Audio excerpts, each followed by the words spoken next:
الحمد لله الذي هدانا لطريقه القويم وقفنا في دينه المستقيم. أشهد أن لا إله إلا الله وحده لا شريك له شهادة توصلنا إلى جنة النعيم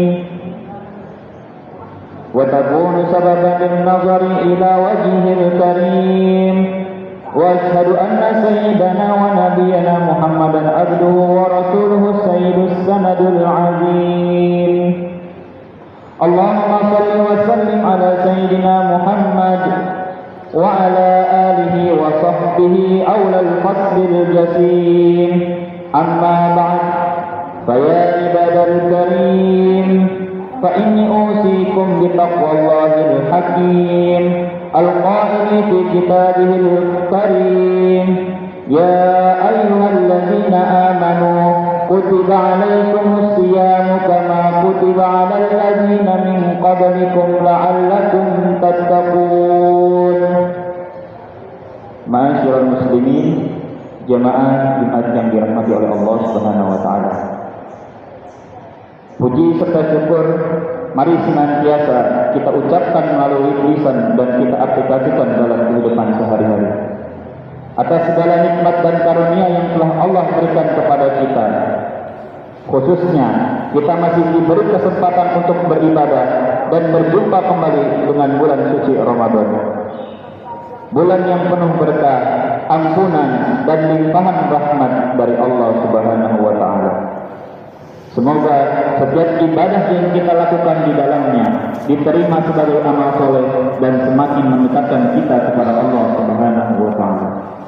Salawat dan salam mari senantiasa kita haturkan kepada junjungan alam Nabi Muhammad sallallahu alaihi wasallam yang telah menjadi panutan dan teladan sempurna bagi kita semua dalam menjalankan kehidupan, khususnya beribadah di bulan suci Ramadan ini. Semoga kita semua diakui sebagai umatnya dan mendapatkan syafaatnya kelak di akhirat. Amin, amin, ya rabbal alamin. Di atas mimbar yang mulia ini, khatib mengingatkan kepada jamaah sekalian agar senantiasa meningkatkan keimanan dan ketakwaan kepada Allah Subhanahu wa taala, yaitu dengan terus beristiqamah dalam menunaikan semua kewajiban-kewajibannya dan meninggalkan apa-apa yang dilarang oleh Allah Subhanahu wa taala. Dengan takwa artinya kita sedang mempersiapkan bekal untuk kita bawa menuju akhirat kelak. Karena pada hakikatnya dunia adalah tempat kita menanam dan akhirat tempat kita memanen. Maka Allah Subhanahu wa taala berfirman dalam Al-Qur'an, "Wa tazawwadu fa inna khairaz zadi taqwa wattaquni ya ulil albab." Bawalah bekal karena sesungguhnya sebaik-baik bekal adalah takwa, dan bertakwalah kepadaku wahai orang-orang yang mempunyai akal sehat. Surat Al-Baqarah ayat 197.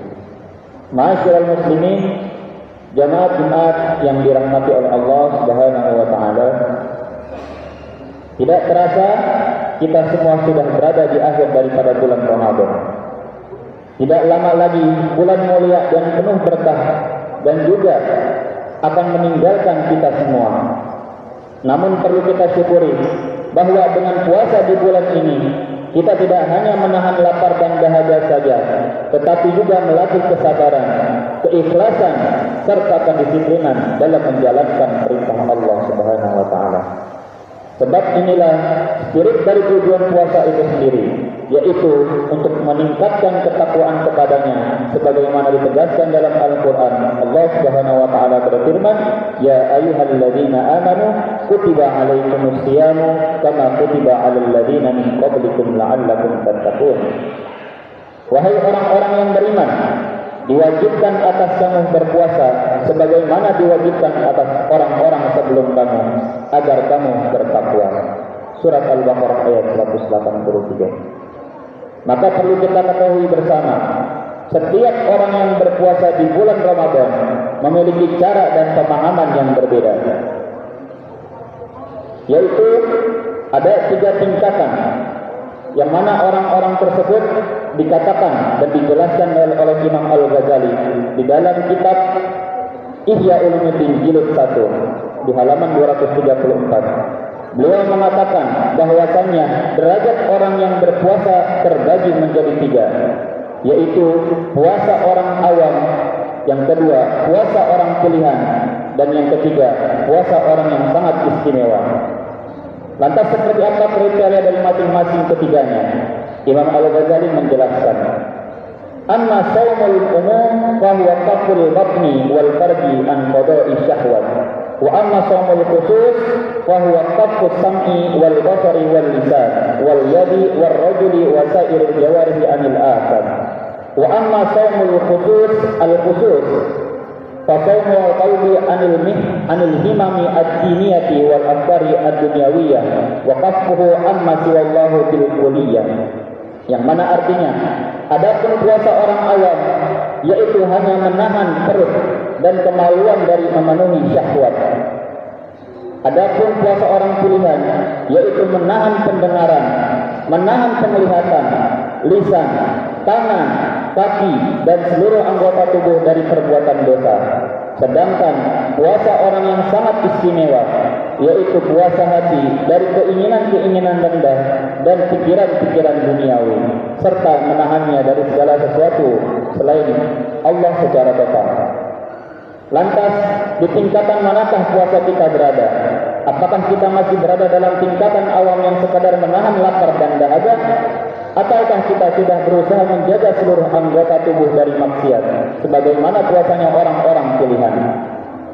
Atau pula bahkan kita setelah mencapai puncak kesempurnaan dengan menjaga hati dari segala sesuatu selain Allah? Maka sisa-sisa Ramadan yang masih ada ini merupakan waktu yang tepat untuk merenungi hal ini, agar puasa yang kita jalani tidak sekadar menjadi rutinitas tahunan, melainkan benar-benar menjadi jalan menuju derajat yang lebih tinggi di sisi Allah Subhanahu wa taala. Ma'asyiral muslimin, jamaah Jumat yang dirahmati oleh Allah Subhanahu wa taala. Sebab itu, mari kita manfaatkan sebaik mungkin sisa-sisa bulan Ramadan yang masih ada dengan meningkatkan kualitas nilai puasa yang kita menjadi lebih baik dan terus meningkat. Jangan biarkan detik-detik yang tersisa berlalu begitu saja tanpa ada peningkatan dalam ibadah dan juga ketakwaan kita. Jika sebelumnya kita masih berada di tingkatan puasa orang awam yang hanya menahan lapar dan dahaga, maka berusahalah naik ke tingkat yang lebih tinggi dengan menjaga seluruh anggota tubuh dari perbuatan dosa. Jika kita telah berada di tingkatan puasa orang pilihan, maka berupayalah untuk sampai pada puncaknya, yaitu puasanya hati yang benar-benar terhubung kepada Allah Subhanahu wa taala. Demikian khutbah Jumat perihal 3 tingkatan derajat orang yang berpuasa di bulan Ramadan. Semoga khutbah ini tidak hanya menjadi pengingat, tetapi juga menjadi motivasi bagi kita untuk terus meningkatkan kualitas ibadah, khususnya dalam menjalankan puasa. Mari kita jadikan kisah Ramadan ini sebagai kesempatan untuk memperbaiki diri, mendekatkan hati kepada Allah dan meraih derajat puasa yang lebih tinggi di sisinya. Barakallahu li wa lakum wa nafa'ani wa iyyakum bima fihi minal ayati wa dzikril hakim wa taqabbala minni wa minkum jami'a a'malina innahu huwal hakimul alim. Aqulu qawli hadza wa astaghfirullaha li wa lakum wa lil muslimina fastaghfiruhu innahu huwal ghafurur rahim.